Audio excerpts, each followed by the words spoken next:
Friends, आप सभी का इस चैनल पर स्वागत है।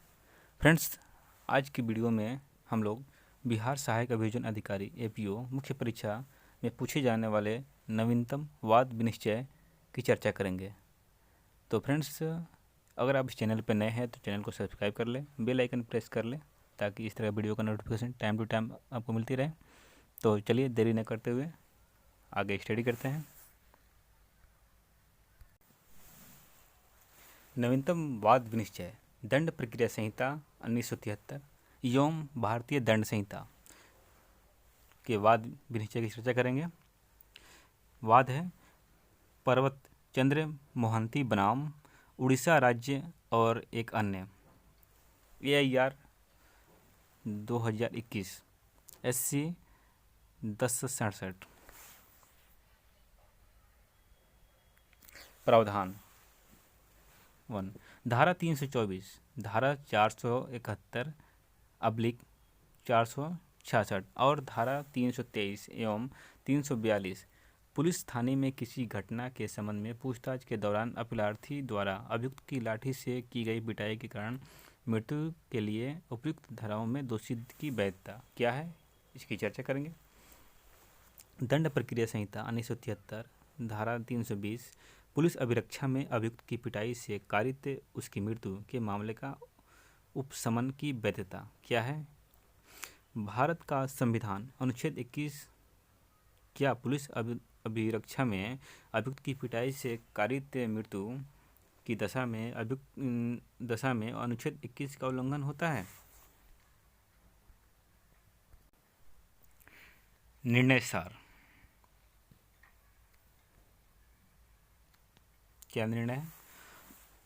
पुलिस अभिरक्षा में हिंसा और परिणाम स्वरूप कारित मृत्यु न केवल मृतक के प्रति अपितु मानवता के विरुद्ध भी अधिक अपराध है। तदनुसार अन्य धाराओं के साथ भारतीय दंड संहिता की धारा 324 के अंतर्गत अपीलार्थी गण थाना प्रभारी और वरिष्ठ उपनिरीक्षक की दोषसिद्धि विधिपूर्ण है। अपीलार्थी गण मृतक के विधिक के प्रतिनिधियों उत्तराधिकारियों को पर्याप्त प्रतिकर दे। यदि मामले को सुपुर्द कर दिया गया है या अभियुक्त को दोषी सिद्ध कर दिया गया है और अपील लंबित है, तब दंड प्रक्रिया संहिता की धारा 320(2) एवं 5 के प्रभाव में संबंधित न्यायालय की अनुमति से ही अपराध का शमन किया जा सकता है। किंतु भारतीय दंड संहिता की धारा 324 के अंतर्गत अपराध संहिता में वर्ष 2005 के संशोधन के बाद गैर शमनीय है। तदनुसार अपराध का शमन इनकारित। 3 अभिरक्षा में हिंसा या अभियुक्त की मृत्यु भारत के संविधान के अनुच्छेद 21 का स्पष्ट उल्लंघन है।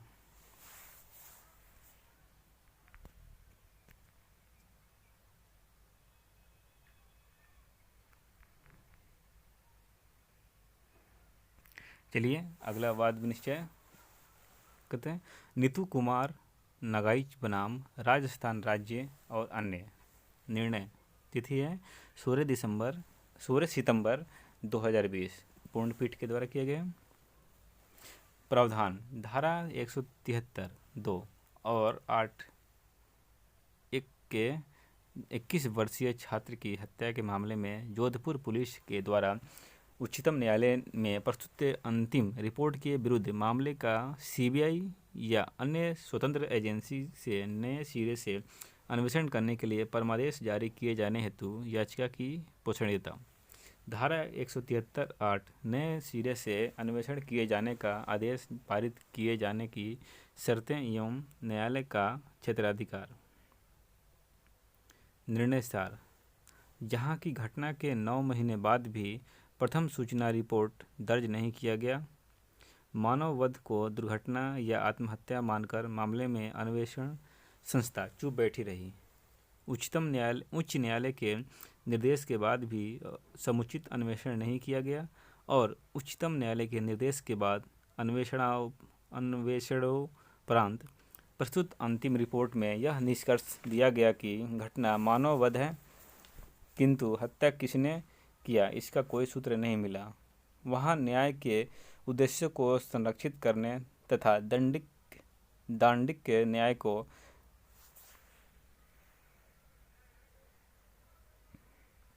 विफलता से बचाने के लिए संवैधानिक न्यायालय नए सिरे से एवं स्वतंत्र अन्वेषण टीम से अन्वेषण किए जाने का निर्देश दे सकती है। तदनुसार नए सिरे अन्वेषण हेतु आदेशित एवं निर्देशित।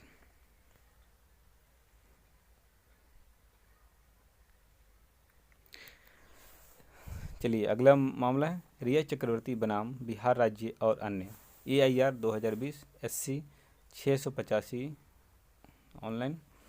ये सुशांत सिंह मामला था, उस केस का है।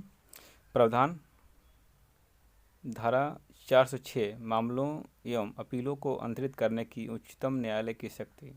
क्या उच्चतम न्यायालय किसी मामले का अन्वेषण कार्य जो धारा 406 के अर्थों में कोई मामला या अपील नहीं है को भी इस धारा के अंतर्गत अंतरित कर सकता है? और जब धारा 406 के अंतर्गत एकल पीठ कार्य कर रहा है तब इस धारा के अंतर्गत उसकी शक्ति क्या होगी? क्या वह पूर्ण न्याय करने के उद्देश्यों के लिए निर्देश जारी कर सकता है?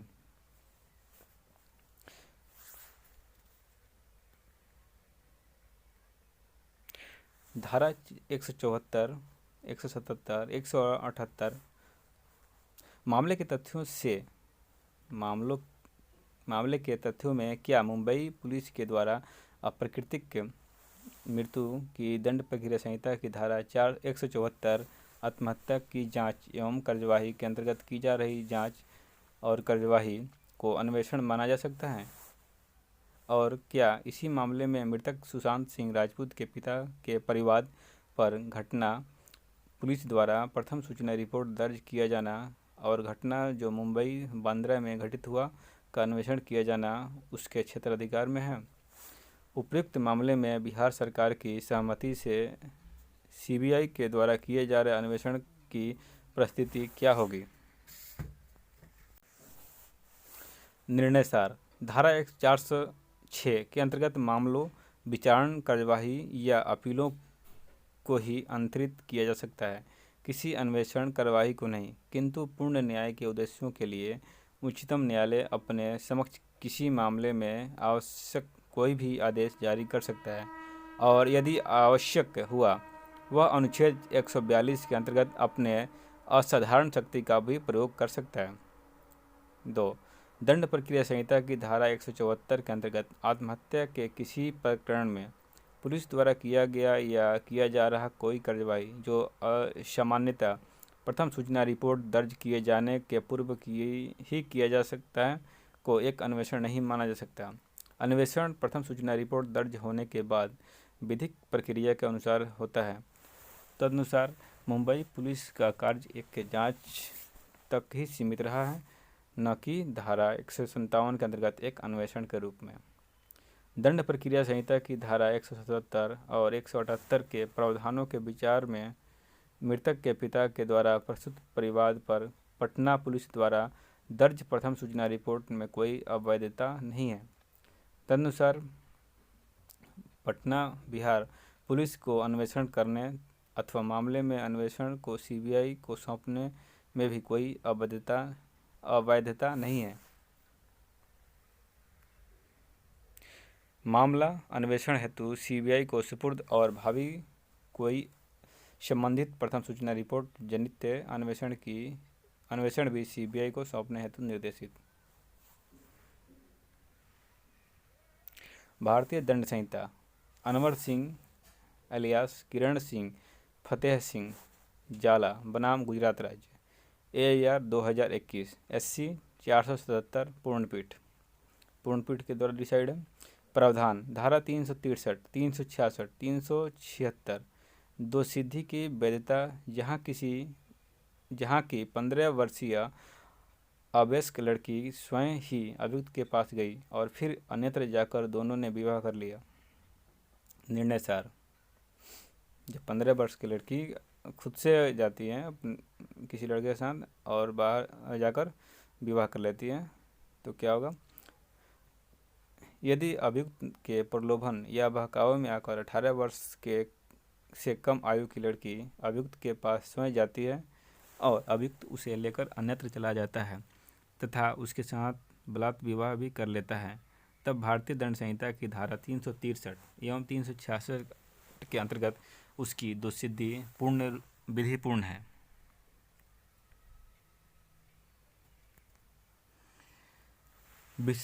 दो, एस वरदराजन बनाम मद्रास राज्य 1965 के विनिश्चय का लाभ अभियुक्त को केवल तभी प्राप्त होगा जब उसकी ओर से अपराध में कोई उत्प्रेरणा या प्रलोभन न दिया गया हो। मामले के विशिष्ट तथ्यों एवं परिस्थितियों में अभियुक्त की दोषसिद्धि होने पर भी उसके दंडादेश में कमी किया जा सकता है। तदनुसार आदेशित खोकन एलियास खोखन विश्वास बनाम छत्तीसगढ़ राज्य AIR 2021 SC 939 का बाद है। इस बाद में क्या विनिश्चय किया गया? प्रावधान धारा 300, 302 और 304 भाग 1 प्रारंभिक लड़ाई झगड़ा के दौरान मृतक को धक्का देकर गिरा देने और उसके पेट पर खड़ा हो जाने के कारण कारित मृतक की मृत्यु के लिए भारतीय दंड संहिता की धारा 302 के अंतर्गत दोषसिद्धि की वैधता अर्थात यह कृत्य एक के हत्या होगा अथवा हत्या की कोटि में न आने वाला आपराधिक मानववध। निर्णय सार जहाँ की रुपये के लेन देन के संबंध में अभियुक्त और मृतक के बीच में एक अचानक झगड़ा हुआ और अभियुक्त ने मृतक को धक्का दे दिया। अचानक झगड़ा जनित आवेश में वह मृतक के पेट पर खड़ा हो गया, वहाँ मामला भारतीय दंड संहिता की धारा 300 के अपवाद 4 के अंतर्गत आएगा। इसलिए दोनों अवर न्यायालयों ने यह अभिनिश्चित करने में तात्विक रूप से त्रुटि कारित किया है कि अपीलार्थी अभियुक्त भारतीय दंड संहिता की धारा 302 के अंतर्गत दोषी है। अधिक से अधिक यह कहा जा सकता है कि अपीलार्थी अभियुक्त ने भारतीय दंड संहिता की धारा 304 भाग 1 के अंतर्गत अपराध कारित किया है। तदनुसार आदेशित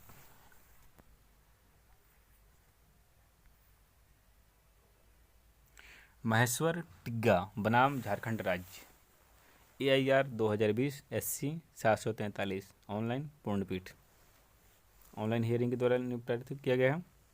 प्रावधान 1 धारा 376, 323 और 341 चाकू की नोक पर एक 14 वर्षीय लड़की के साथ बलात्कार करने और पुनः पीड़िता से विवाह करने का आश्वासन देकर 4 वर्षों में उससे अनेक बार शारीरिक संबंध बनाने तथा बाद में पीड़िता से विवाह करने से इनकार कर देने जैसे आरोप पर अपीलार्थी की उपर्युक्त धाराओं में विचारण न्यायालय एवं उच्च न्यायालय द्वारा दोषसिद्धि की वैधता। धारा 90 विवाह करने का आश्वासन देकर पीड़िता के साथ शारीरिक संबंध बनाने हेतु प्राप्त की गई सहमति की वैधता। निर्णय सार जहाँ की अपीलार्थी अनुसूचित जाति और अभियोक्त्री ईसाई का एक के दूसरे से प्रेम संबंध साक्ष्यों द्वारा स्थापित है, जिसके परिणाम स्वरूप दोनों के बीच गत 4 वर्षों में अनेक बार शारीरिक संबंध की स्थापित हुआ। अभियोक्त्री स्वयं अभिलार्थी के घर जाकर 15 दिनों तक उसके साथ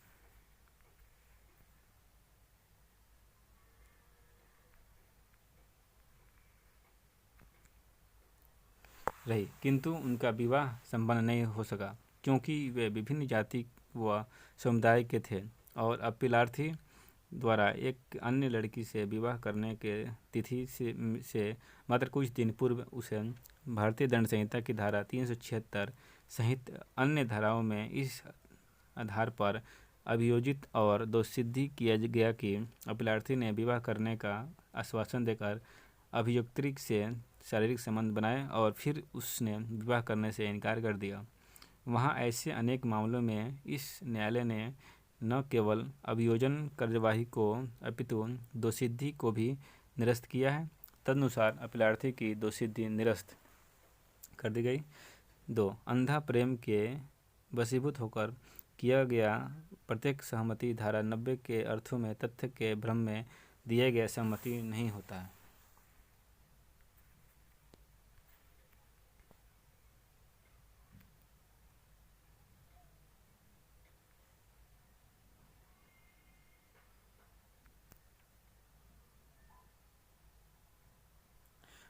जुगतराम बनाम छत्तीसगढ़ राज्य AIR 2020 SC 729 ऑनलाइन पूर्णपीठ।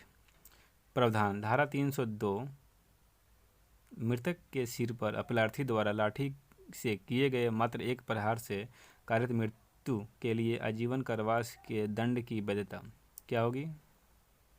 निर्णय सार लाठी से सिर पर प्रहार का मामला प्रत्येक मामले में एक तथ्य का प्रश्न है कि क्या मृत्यु कारित करने का आशय था अथवा नहीं, या क्या जानकारी था कि मृत्यु हो ही जाएगी। परिस्थितियाँ, आक्रमण का तरीका, उपहतियों की प्रकृति एवं संख्या इत्यादि पर विचार किया जाना चाहिए।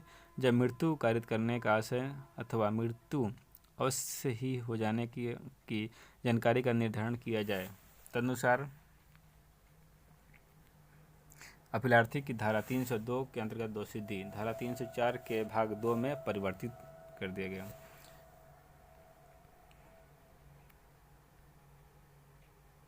बिहार अभियोजन अधिकारी APO मुख्य परीक्षा विशेषांक मेजर एक्ट्स हल प्रश्न पत्र 1981 से 2014 तक का आगे स्टडी करेंगे अगले वीडियो में। फ्रेंड्स, ये आप चाहें तो ये बुक आप परचेज कर सकते हैं, विधि भारती की बुक है। बिहार न्यायिक सेवा मुख्य परीक्षा 2000 से 2019 तक का भी उपलब्ध है।